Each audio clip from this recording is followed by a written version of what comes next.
sorry, how big were the grants that went to East Montpelier and each? East Montpelier was $38,000, is that right, roughly? Yeah, roughly 38. Oh, I'm sorry. A little bit more, 37 maybe, but yes, in the neighborhood of 38,000. And Peachum was about 22. That's gross. And is there still money left to go to communities? Or is it all been allocated? The money is nearly 100% committed, and it is committed in the projects that are identified on the map for the efficiency program statewide. We have a similar set of data for the renewable energy projects, also statewide. But in terms of dollars out the door, about half of the money's out the door. So Right. the job's still ahead. But if a town wanted to apply, is it sort of too late now? A town should contact us if they have an interest in a program. As programs roll out, should certain towns not be able to fully utilize funds, there will be some opportunity. But the real story here is making sure that the commitments already made now actually happen on the ground. And as you'll see from the map, you can hear Peachum and Montpelier, East Montpelier stories all across Vermont. Do you know how many jobs this has created? We haven't been able to do a full statewide economic impact, but we have seen on a testimonial basis what it really means. There was a gentleman who's an energy contractor down in the southern part of the state who indicated to us that the funding and the projects that he was able to work on really got him through the spring, got him to hire other folks that he wouldn't otherwise have been able to hire this past spring, and importantly provided job training for those workers in green energy projects that will be helpful going forward. So we haven't yet done the full economic impact, and we have an interest in doing that at the department, but we know already that we're creating jobs and job training right now. Sounds like there's an enormous number of amount of labor involved with just getting these grants awarded Right. and getting the money dispersed. Who pays for that, and how much did it cost? We can get you that information in terms of the dollars spent to date. The short answer is that the department staff, including limited service staff, have been brought on to handle this grant project, are the ones working on it, and that is a part of the grant overhead expense.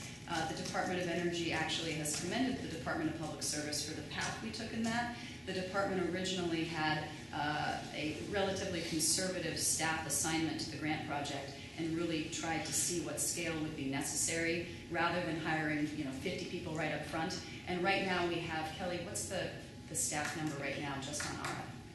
We have 6 working, financial people, probably 8 working, and 5 of those are limited service. Right. So 6 to 8 staff people at the department, 5 of which are specifically funded by the grant for this project and are the folks that interface with Peachum, with East Montpelier, and with other communities getting the grants done. Does all the work have to be done by September? There's 2 separate deadlines. There's an April deadline for one part of the grant and a September deadline for the larger part of the grant. So all funds do need to be expended during 2012, most of it by September. 2012. 2012.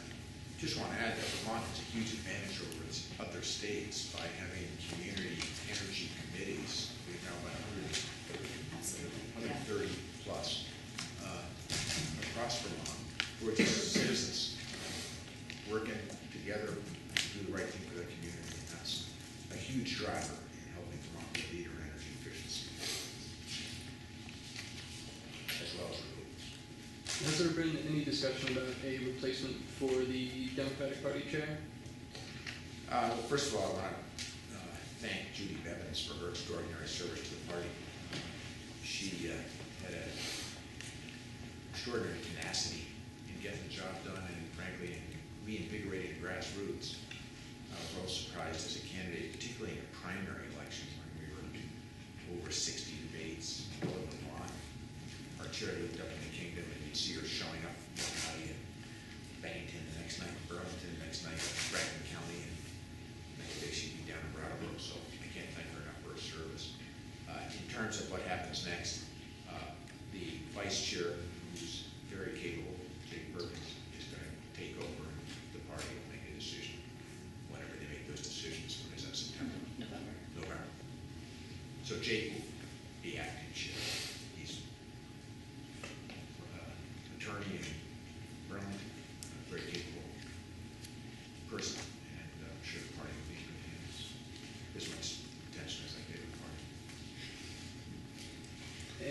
has there been any discussion about how the 3 million in disaster funds are going to be allocated?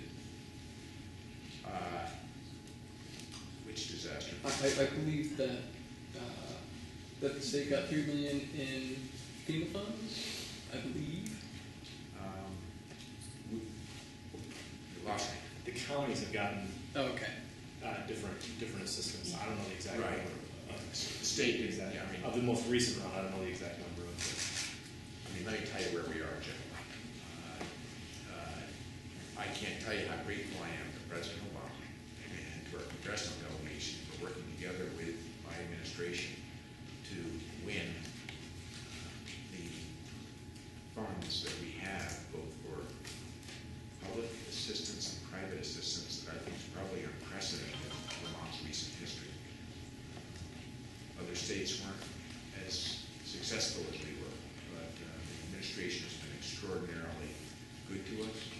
It's going to allow us to rebuild in a really tough time. And you know, during these floods, I saw a lot of tears, a lot of stress, and a lot of pain. And to be able to turn to Vermonters and say, you know, if your house was damaged, if your most prized possessions were taken from you by floods, you qualify for up to $30,400 of cash in the bank that you don't pay back to help you recover. And that's just a huge help to us. The fact that Washington and Orange counties, Caledonia just got included in the latest awards is just really big news for all of us. So I can't tell you how grateful I am to the President for standing with us every step of the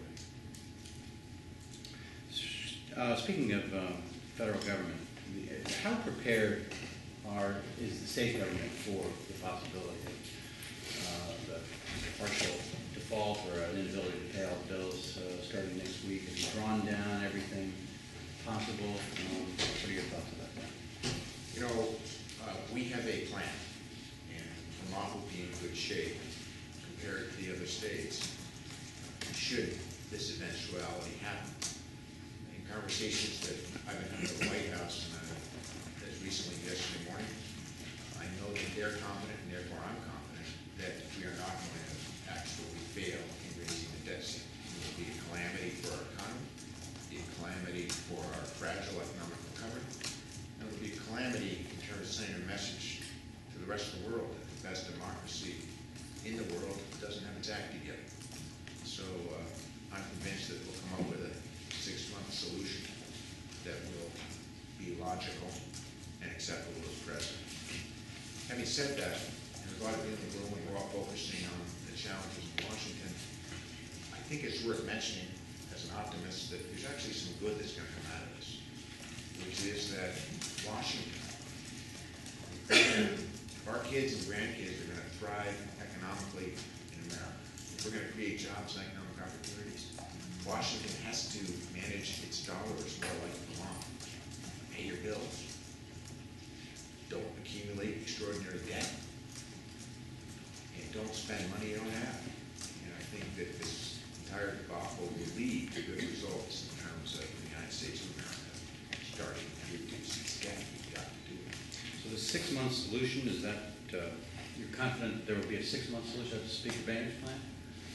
I don't think it'll be Speaker Boehner's plan. He can't even pass that in his own So what's the 6-month solution? I'm not going to speculate too much on what they'll come up with because I'm focusing on the heat challenge that I have right here in Vermont. But I think they'll come up with a plan, and I think it'll get us through. So if this debt ceiling crisis ends up being good for the country in the long run, you know, Washington learns how to manage its dollars more like Vermont. Will we have the House Tea Party faction to thank them in the long run? Well, I wouldn't suggest that the way it's being executed would be something we want to repeat. And no, we won't be thanking the Tea Party for anything except for extreme right-wing politics, refusing to do the obviously smart thing, which is ask the most vulnerable Americans to make some sacrifices at the same time that the oil company executives, the private jet owners, and the multi-millionaires and billionaires put some skin in the game too.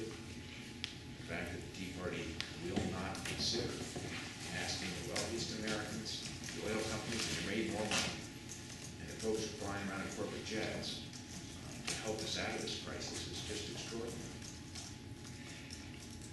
So what is the use of the Vermont plan? What is the Vermont plan? Well, I don't want to get too much into it except to say that, our cash reserves, Vermont's in great shape. We've been down so long we forget what it's like to see a little bit of up. We've got the best bond ratings in the country because we pay our bills. Doesn't matter if we were a Republican governor or a Democratic governor, we pay our bills. We just managed, as you know, a $176 million budget shortfall and making tough choices without raising broad-based taxes on Vermonters that are already taxed enough. And we're in good shape. We have enough cash in the reserves to get us through for 6 months if Washington really did the unspeakable. All I can tell you is, I don't think they will. Is our credit in danger of being downgraded because the federal government involved? Well, every single state in the country is in danger of being downgraded. The scarier proposition is that U.S. treasuries are in danger of being downgraded. I mean, listen, we can disagree on how to get things done. We can disagree on policy. But the notion that Washington will let us get any closer than we are to not having a compromise is unthinkable in terms of jobs and economic security. Think about Vermonters. Interest rates on homes, on mortgages, go up immediately. Interest rates on car loans, up immediately. IRAs and stock portfolio, down immediately. The list goes on and on. We just can't play games like this. The Entergy's lawyer, Kathleen Sullivan, said during the hearings in late June that it would be highly likely the company would go down the path toward not refueling and toward permanent closing if they didn't get the preliminary injunction. They didn't get the preliminary injunction, and a week later they're refueling. So the question is there the highly likely to close line in the same boat as a no underground piping that carries radionuclides? I think Vermonters have concluded, most Vermonters, that Entergy Louisiana doesn't do business the way we do business in Vermont. Judge Murtha listened to their testimony, and he concluded that the threat wasn't reasonable, and I agree with him. Have they served you with any notice that you'll be proposed or testimony will be taken from you in this civil litigation? Not that I know of. Given the refueling, when they go forward in October, will give them enough fuel to go through March 2013. Is the state prepared to take any other action other than legal action to try and get them to shut down in March 2012? Well, you know where I am. I believe that Entergy Louisiana has the same responsibility to comply with Vermont laws as the rest of us. And I don't think they're any more above the law than the rest of us. So we all know what the law says. We all know the vote. We all know that you can't operate a power plant without a certificate of public good. And we'll do whatever we need to do to make sure that the law's complied with. Will you appeal any decision that's not in Vermont's favor? It's too early to speculate on that. All I can tell you is we got great lawyers working for us over at the Attorney General's office, and they're probably better to answer those questions than me. So you can envision a scenario where the judge rules against Vermont, and you think that Vermont should just accept that? No, I didn't say that. So that's a long stretch from what I said. So, well, I mean, I guess Vermont can either appeal or not appeal if it loses this case. What are your thoughts on what it should do if it does? As you know, I have not hesitated to be very clear with you about my views on Entergy Louisiana and the way they do this in Vermont. I do have to be a little more careful than I used to be about talking about this case, since it's now being litigated in court and it's no longer a legislative matter. So I'll let my attorney, Bill Sorrell, do the talking and get back to you on that. But some of the analysts are saying it was a business decision, even if Entergy loses. loses at the district level, they appeal, and you can recover, you can keep the plant running for a year and a half and get your money out of the uranium. Are you sort of resigned to that likelihood that plant may run for an extra year? No. But what can you do about it? Again, I'll leave speculation to my attorneys. All I can tell you is listen. That's like saying, if someone breaks Vermont law, what can you do about it? Do everything you know how to do to make sure they comply with the law. The rest of us, if we don't comply with the law, we go to jail. I mean, you can use your imaginations. We'll do everything we can to make sure that Vermont's law is complied with. Could you send in the police? Would it be a violation that would be subject to, action like that? Well, again, I'm not going to speculate on where we might go. All I can tell you is, as governor, I took the oath of office. One of the things that I agreed to do as governor is make sure that Vermonters and those doing business in Vermont comply with our laws. And it's no different than the other 49 governors. I'll uphold that oath. Do you plan to invoke the build back provision? Yes, You do. but we've already begun that process. Let me turn to Liz Miller on that. Yeah, I can speak to that. We have, under the recently passed statute, notified Entergy that it's a case that could be billed back. We have not, however, sent any bills to Entergy on the matter, and frankly are awaiting the course of the trial before even crossing that bridge. So Do you know we've done what we need to under the statute, and that's where it stands, and will stand for probably several weeks, if not months. Do you know if the Attorney General has done the same? That's for the department, right? Are you doing it on his behalf as well in terms of any experts that might bolster that case? Is that how, I'm trying to make sure I'm clear, it's not two different departments making two separate I'll requests. have to get back to you on whether there's a separate obligation. My understanding was that as a state, we have complied with what we needed to do in terms of simply notifying the opposing party of the possibility of billback. And that's where it stands now. Do you do all the billing back on behalf of Bill Sorrell and his department? I can't speak to the details of all of that because there are experts, there are witnesses in this case who were already retained by the department, as you probably saw in the preliminary injunction proceeding. There are others that the Attorney General has worked with directly, and I frankly don't right here have the details of the arrangements to tell you whether it's one department or two, but what I do understand is that we've notified the opposing party of the possibility. Any idea how much it's cost so far? No. Can I just make a comment about that? I know we sometimes have short views of things. Listen, the Attorney General is there to enforce the laws of the state of Vermont and defend us when we need defending. And there are cases that the Attorney General takes where we take a lot of money in, and there are obviously cases where we don't. You can't win all the time. But this notion that suddenly something unusual is happening with this particular administration and Attorney General, that we're spending money that hasn't been spent by past governors and Attorney Generals, is just not true. If you go look at the budget of the Attorney General's office, they win some, they lose some. But their job is to uphold the law. And I don't think we want to live in a state that didn't have that system. So this whole argument being made by some that this is all about, things we can't afford. I just think we ought to take the big view of this argument. But would you expect that, in affording this one, that the entire bill is on it? We'll see. I'd also just like to add that some of the good news here is because of the schedule the court has set, the case has been streamlined.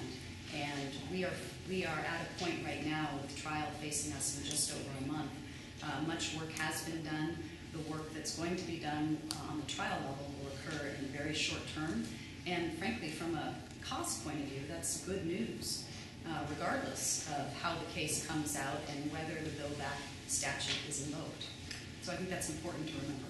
Have considerations of potential legal challenges figured into your positions on campaign finance legislation in the past?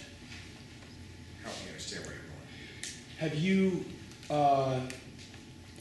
not supported certain pieces of campaign finance legislation because you thought that they would be subject to a constitutional challenge that would end up costing Vermont a lot of money? No, No, I actually was one of the people that worked together with Governor Dean to push through the campaign finance law that we wish had prevailed in the United States Supreme Court. I thought we should test Buckley Vallejo for the simple reason that any Supreme Court, in my judgment, that equates corporate money with free speech is on the wrong track. So I thought Buckley Vallejo needed a challenge. I'm glad that we challenged. Sorry that we didn't win that one. But if you look at Washington today, why it's so dysfunctional, I think one of the main reasons is that corporations have more and more influence over our democracy, and average citizens have less and less influence over our democracy, which is why you can have a whole budget deal held up on the fact that average voters are going to take it in the teeth when vulnerable Americans have their Social Security cut or their Medicaid or Medicare benefits cut. But the idea that we would ask millionaires and billionaires to join up is suddenly out of the question. So we did the right thing in challenging Buckley Vallejo. It's too bad we lost. America would be in better shape if we prevailed in our democracy. We'd be in better shape. I don't think there's a more important issue, frankly, in the long run than getting that decision, both Buckley Vallejo and citizens, reversed. Governor, I have a question in a different direction. And that is, I've been looking at Wendy Bolton's figures. She's done her own analysis of a potential health care plan based on comments that we made last February about the benefit level being at a cabinet level and using payroll tax to cover the cost. And I wondered if you could comment on what she's developed. She says that we've run several $100 million a year in debt year over year if we want to have a plan based on those two ideas. You know, all I can say is this. Obviously, I haven't analyzed her numbers, but anyone who can take where we are right now and turn it into a way to pay for it, I believe is on a path that isn't going to lead to a productive outcome for this simple reason. As I've said many times, our challenge in Vermont is that our healthcare spending has doubled over the past decade. We've gone from $2.5 to $5 billion. By 2015, we're going to be asking Vermonters to spend another $2,500 every single year out of their pockets for healthcare in a state where they're making the same money they were making a decade ago. And I asked a simple question: where's that money supposed to come from? So the board that I'm about to appoint, as soon as I can, is going to be charged with the challenge of designing the first healthcare cost containment system in America that works, that spends less money for better outcomes. Now that's a big challenge. That's the hard part. Moving to a system where you can adjudicate your bill when you come out of the provider's office, where you can use that same card, Remount Healthcare card, as a pipeline to your medical records, so that we can stop duplicating services and manage care better, and move from a fee-for-service system to one where we reimburse our providers for healthy outcomes. This is really hard work. Now, I'm convinced if we can do that, there isn't a business in the state of Vermont, there isn't a citizen in the state of Vermont who won't say, we can figure out how to pay for this, because we're going to be paying less for better healthcare outcomes, we're going to be creating jobs and economic opportunities, we're going to divorce healthcare from the employer's burden, it will be shared by all of us, and we'll be more competitive than the other 49 states. So that's the hard part. Anyone who's trying to figure out how to pay for that now is, I think, on a wild goose chase, because we're not going to do it unless it's going to cost less. How much less and what are we paying for? I, in my business, have never been able to figure out how to do something if I don't know how much it's going to cost. So our challenge is to figure out how it's going to cost less. That's the hard part. I'm convinced we can do it. When we do, we win. What do you mean by? Do it? I mean, docs aren't too excited about it, for example. How Well, do you you know- win people over who are in the business who are making money now? How do you say, okay, Well, give up your share? we're not asking them to give up. Stake. We're not asking them to give up anything. And if you talk to most healthcare providers in Vermont, they will tell you that the current system is not sustainable. And we don't kind of take that and go, oh, wow. You know, that's sort of a big one. We're not talking about a car wash going out of business. We're not talking about the corner healthcare system not being sustainable. It's not sustainable for a number of reasons. One of which is Vermonters don't have another $2,500 to pay out of their pockets by 2015, every single one of us, to pay for the system we have. The second is the Medicaid, Medicare, and government programs don't reimburse at an adequate level to allow our providers to stay in business in a small rural state and some of our small hospitals. So, you can't blame people for being skeptical. We don't know what the plan is. They don't know what the plan is, so of course they're skeptical. But I don't hear too many healthcare providers going, wow, we've got a perfect system. Please leave it alone. And where I think we're on the right track and where I think we'll win over converts as we move forward with a plan that they can actually examine to help us develop is a simple fact that we need a sustainable healthcare system. We need an affordable healthcare system. We need to create jobs and economic opportunities. And while the other governors don't deal with this one, I'm willing to, and I say if we get it right, we win. Have you talked with anyone either inside or outside the administration about who you think the chair of that board might be? Well, I'm going to be looking at all the candidates that will be sent to me shortly and making decisions on both the chair and individual members all in one block. Have you had any discussions to date, though, with people about who you think the chair will be? I don't know who all the candidates are yet, in fairness, and that's the way the system was set up. So until they choose, it's like traditional nominating. Until they send me names, I can't really do that. But have you had any discussions with people about who you think the chair might be? Well, I've got some ideas. When you say less, do you mean less or slowing the rate of growth that we've been seeing over the past decade and how it's projected out? I mean, I guess what I'm trying to say, when you say a cost containment system that works, it's where people, are paying less and for better outcomes. I mean, what do you mean by that? What I mean is that the current double-digit increases in healthcare spending, the 20 and 30% increases in insurance premiums, where we're all, buying more and more insurance, I should say less and less insurance for more and more money, that it's not sustainable. If we could get to the point where we're just spending what we are right now, $5 billion instead of $7 by 2015, that's not realistic, by the way, but that would be fantastic. But, all I'm saying is, I understand how big this challenge is. I understand why people are skeptical. I understand that government has failed on this one almost every single time because they haven't gotten the cost containment right. But I think there's a huge opportunity for us here to do what the rest of the world is doing. The people that we're competing with for jobs and economic opportunities by getting better healthcare outcomes for less money. And the reason I'm so optimistic about Shay is the waste is mind-boggling. You would never design a healthcare system like the one we have in America or Vermont. The providers are unhappy. They got insurance companies second-guessing them. They can't serve their clients half the time because they're only getting paid 40 cents on a dollar, so they got to turn them away. You got 150,000 Vermonters who pay for insurance, but it's not enough to give them security they actually have insurance. It's a huge number, 625,000. You got another 42,000 with no insurance at all. I mean, this is not a good situation, folks.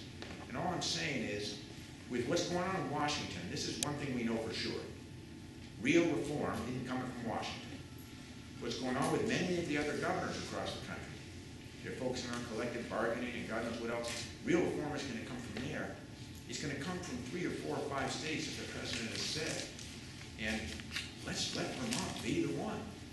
We all win on this. So is there a lot to be nervous about? You bet. Is this ambitious? Sure is. Could we get it wrong? Absolutely. If so, we won't go forward. But let's give this board, the smartest board we can, put them to work to do what everyone that was competing with jobs in the rest of the world is doing. Better health care for less money. And I say that there isn't a bigger economic driver out there. And let me just point out this. This debate they're having about in Congress about debt ceiling and cut spending. Listen, you could cut all of the things that the Republicans want to cut, and you still wouldn't balance the budget. Because healthcare spending on a federal level is out of control, just as it is in Vermont. And you will be right back where you were in 4 years with current healthcare cost increases, Medicaid and Medicare, from the federal government, if you made all the draconian cuts they want to make. So if Vermont is the first to get this right, we grow jobs, we grow economic opportunities. I think the rest of the country will follow us. And, I know it's tough, but but you elected me to get tough things done. I have a question about the data. I've been trying to get hold of some, and it's really not that easy. And it just makes me question whether or not the state has access to the kind of information it needs to track the waste that you were talking about. Not yet. And if you don't have that information, how can you possibly make decisions about cap and spending? Good So point. what's your plan for moving forward?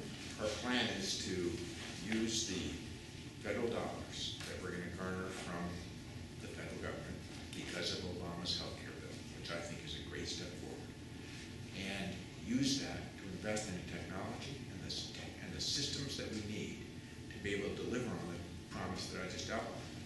Listen, the question you ought to be asking me is, Governor, no one in America yet has a system where you can adjudicate your bill when you come out of the provider's office. That's 8 or 9 cents on a dollar. How are you going to do that? No one yet has a universal system where that same card can be a pipeline to all of your medical records, and every provider can see what you did with technology. This is the hard part, not when do you feel it's bad. Well, I guess I have a question about that too. I mean, if you've got a 2-year gap, 2-year window between the passage of the law that's supposed to create the framework for a single-payer healthcare system, and any plans for financing it, don't you create a vacuum in a way for individuals like Wendy to try to come up with something? You know, I'm not suggesting that Wendy and others aren't going to come up with math and plans and all that. And of course, let's remember that there's an election between now and when most governors would be able to roll a plan like this out. John Lynch and I shared a 2-year term. Others would have 4 years to put this together. I'm not advocating for a 4-year term, don't get me wrong. But we can get this done. And I understand there's not a lot of answers yet. That's why we need this board designing this really hard system. All I'm saying is that the hard part isn't how to pay for it. We're paying for it now. We're paying too much.